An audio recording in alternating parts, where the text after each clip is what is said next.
qual que é a tua principal agenda em 2021, cara, como Cara, deputado eu federal? sou o líder da minoria, né?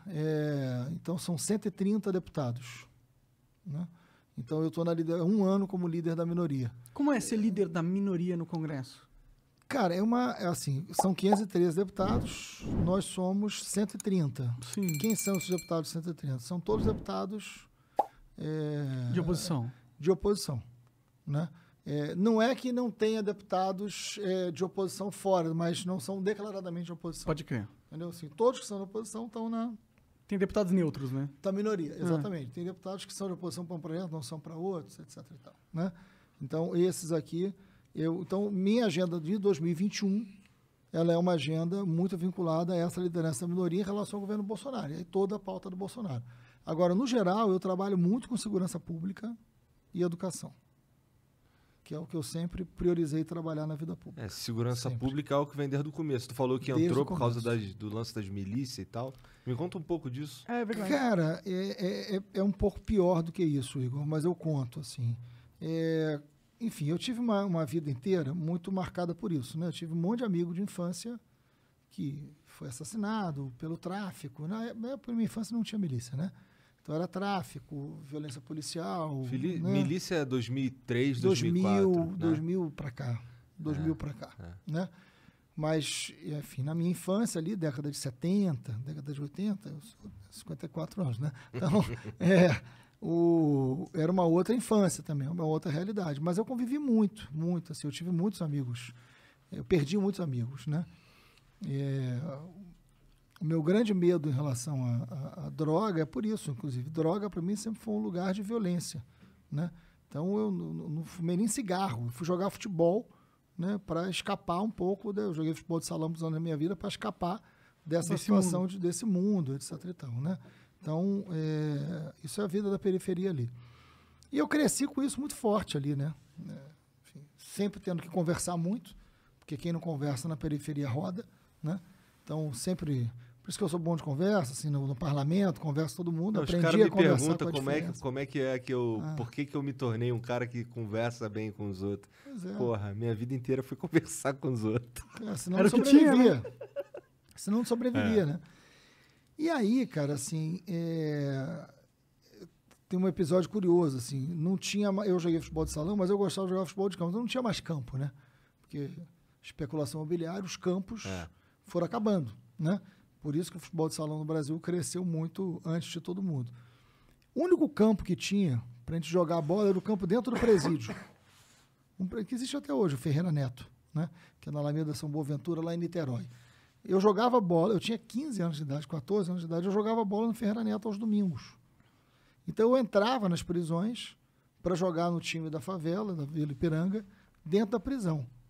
Você imagina um menino de classe média, né? Chegar, mãe, eu vou jogar no time da favela e o jogo vai ser dentro da prisão. A mãe infarta, né? A mãe cai dura para trás, né? Empacota ali para trás. Essa era a nossa realidade de todo domingo, né?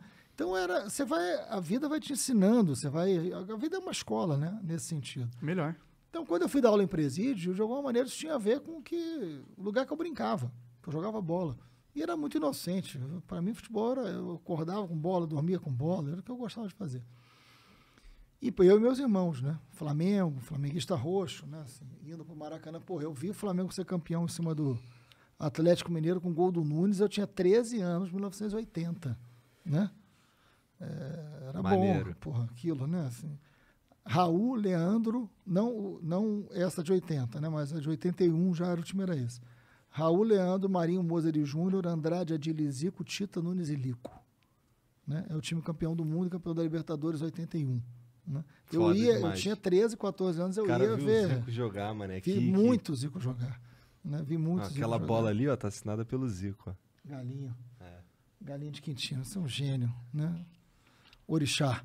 E aí, porra, assim, o meu mundo era esse, assim, para fugir um pouco da violência, para o mundo ter prazer. O futebol era isso para mim também. Meu pai, né, louco por futebol. E eu e meus irmãos, a gente conseguiu ser muito feliz com essa coisa do futebol, da alegria. Meu pai era pescador também, saía para pescar, levava todo mundo. Você vai criando sentido, né, naquela vida sem conforto material e com violência. Você vai escapando e vai criando uma vida que é boa, né? Até que a gente cresce, a gente, enfim, fica adulto, né? Meus irmãos todos trabalhando também. E em 2006, o meu irmão do meio, o Renato, foi assassinado, né? Pela milícia. Entendeu? Então, assim, eu estava nessa de organizar campanha para possivelmente ser candidato, porque eu tinha sido do sindicato dos professores, né? Eu tinha muito trabalho sobre segurança pública. Teu irmão foi assassinado antes de você ser eleito a qualquer coisa. Antes de eu ser eleito a qualquer coisa. Antes de eu ser eleito. Meu irmão, cara, eu era o mais velho, né? E ele era o do meio, né? Ele tinha 34 anos nessa época. E meu irmão, ele era, enfim, comprou um apartamento, aquela coisa de apartamento da Caixa Econômica Federal, que você financia por 3 encarnações, sabe esse negócio? Sim. Meu irmão comprou um apartamento, aí era num conjunto residencial, enfim, periferia, apartamento assim, aquele apartamento para sorrir você tem que abrir a janela, né? Assim, tão apertado que é. E aí ele fez aquele negócio, ficou todo contente, foi morar lá, meu irmão tinha uma filha e a mulher grávida, e aí ele vira síndico desse condomínio junto com um grupo de amigos, um grupo de amigos comprou apartamento no mesmo condomínio, aqueles condomínios gigantescos, 5 blocos gigantes. Aí eles falaram, cara, esse condomínio aqui tá mó zona, né? Caro pra cacete. Eles fizeram um grupo e vamos disputar o condomínio. Quando ele fez isso, eu alertei ele. Falei, cara, cuidado com esse negócio de condomínio grande assim. Isso, porra, isso tem um monte de rolo, um monte de problema. Não se mexe com essa porra, não. Aí ele falou, não, porra, Marcelo, que isso? Logo você falando isso pra mim? Eu também fiquei quieto. E aí eles assumem o condomínio e meu irmão vira síndico. E meu irmão, lá em casa, a gente era muito rigoroso. Tudo muito certinho, né? Tudo muito, né? Assim, não podia fazer xixi fora do pinico. Ele falou, olha, vamos legalizar esse condomínio, tem um monte de coisa errada, síndica cheia de desvio. Uma das coisas que ele vai legalizar é a segurança do condomínio. Quem fazia a segurança do condomínio? Um grupo de policiais de forma irregular. Aí meu irmão chega e fala, ó, não pode, vocês vão ter que abrir uma empresa, eu vou contratar a empresa de vocês e a gente vai fazer tudo dentro da lei. Aí os caras falaram, não, a gente não quer. A gente quer que fique do jeito que está. Do jeito que está não vai ficar, o condomínio agora é outro, tem uma nova direção e a gente está regularizando o condomínio inteiro, vai ser tudo dentro da lei. Se vocês não abrirem uma empresa, eu vou contratar uma outra empresa e vocês serão indenizados pelo tempo que vocês trabalharam, mas... Né? Papai é esse. Os caras não aceitaram, meu irmão fez o que tinha que se fazer dentro da lei. Os caras entraram na justiça. Obviamente, perderam. 2 dias depois, meu irmão foi assassinado. Entendeu? Entendi. Então, assim, e esses caras, enfim, até hoje são pessoas vinculadas às milícias de Niterói e São Gonçalo. E aí foi isso que te levou para a política? O que me leva... Já estava tentando... Não, eu não era parlamentar, não. Mas você estava planejando sua candidatura na época, né? Você falou. A gente estava início de um planejamento de candidatura. Eu quase desisti, né? Porque minha família... É muito difícil pai e mãe enterrar filho, viu? Imagino. Ainda mais filho brutalmente assassinado. Eu lembro até hoje do que foi eu dar a notícia para o meu pai, né? Que tinha sido um pai, né? Extraordinário. Minha mãe também porque eu fui para o hospital, porque eu recebi uma informação de madrugada que ele tinha sido baleado, né? Eu fui com meu outro irmão, cheguei lá, ele na verdade já estava morto, né? E eu falei, puta que pariu, desaba o mundo. E aí eu falei, ó, tem que avisar meu pai e minha mãe. Aí eu avisei a eles que Renato tinha sofrido um acidente, que estava no hospital, para dar a notícia de manhã. Minha mãe, do jeito que é, apareceu no hospital. Aí eu falei, bom, melhor falar a verdade logo. Aí eles sentaram, aí eu falei, ó, Renato morreu. Aí, desespero. E aí meu pai falou, que acidente foi esse? Como é que foi esse acidente? Aí eu falei, não foi um acidente. Falei, Renato foi assassinado. Rapaz, ali eu vi que eu tinha perdido meu pai também, entendeu? Ele segura forte no meu braço e vai baixando. E aí, coisa que eu nunca esqueci na minha vida, né? Ele chega para mim e fala o seguinte, não é possível. Eu falei, foi o que aconteceu, pai. Aí ele falou, mas quem fez isso? Eu falei, não sei. Não sei. Aí ele falou, eu nunca dei um tapa no meu filho. Eu nunca dei um tapa no filho meu. Eu só eduquei meus filhos com amor. Ninguém podia tirar a vida do meu filho. Quando eu ouvi meu pai falar isso, aquilo girou minha cabeça de uma maneira completa. Eu falei, isso eu não posso esquecer nunca na minha vida, né? Assim, é isso. Meu pai educou os filhos sem dar um tapa. Ninguém pode tirar a vida de ninguém. E isso norteou minha vida inteira de lá para cá. E por isso o meu primeiro projeto como deputado estadual foi a CPI das milícias. Entendeu? Entendi. Então, assim, a gente faz a CPI... Porque, assim, não é vingança. Não quero que matem quem matou meu irmão. E eu estou falando isso de quem... Meu pai, depois desse dia, ficou doente. Ficou 12 anos doente e morreu. Meu pai nunca superou a morte do meu irmão. Né?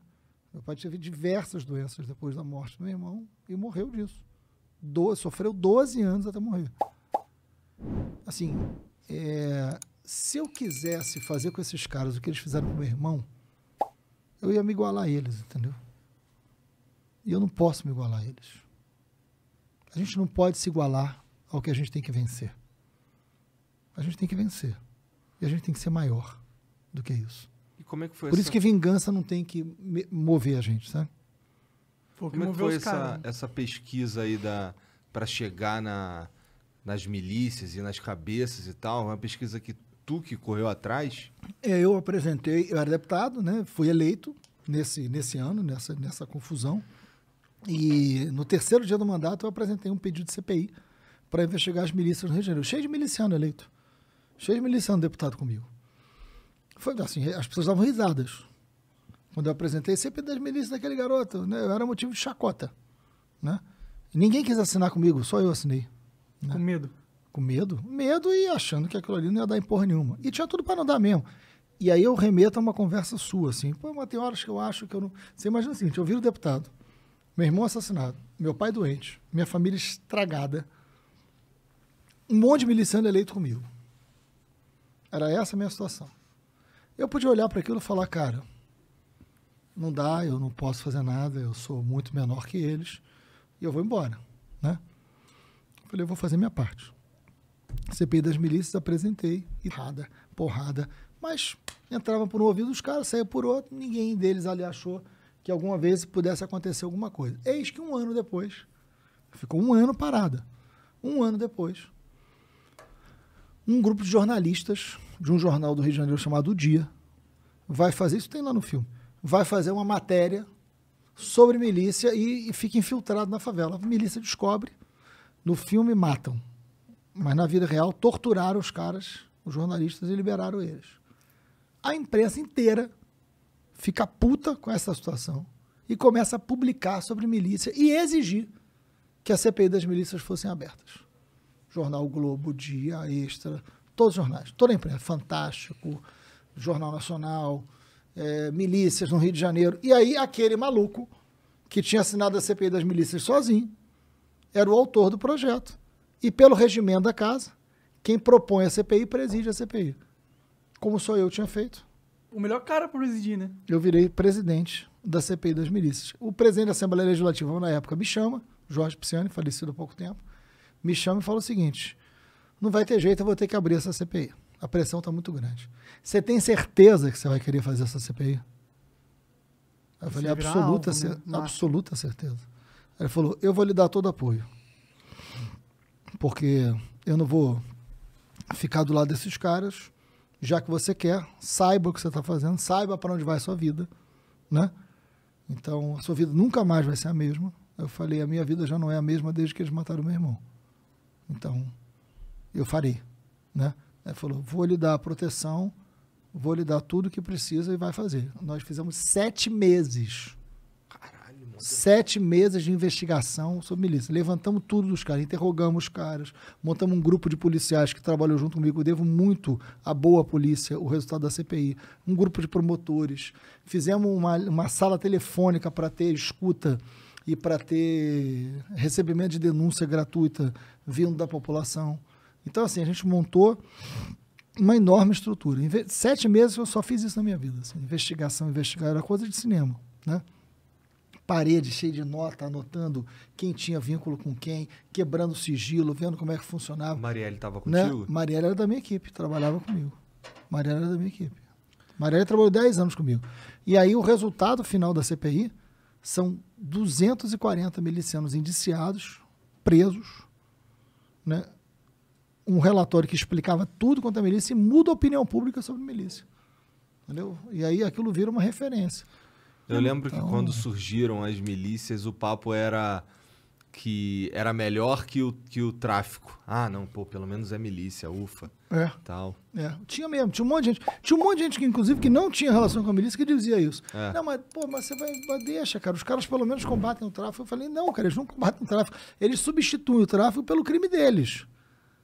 Mas são grupos criminosos, iguais. E hoje em dia eles já praticam o tráfico, né? E hoje em dia já tem... E eu disse isso na época. Eu falei, mas é o segundo passo... eles terem o tráfico também, porque dá dinheiro. Tudo que dá dinheiro eles fazem. E dito não feito. São bonzinhos samaritanos. Não, imagina, tudo assassino. Mataram um monte de gente. Né?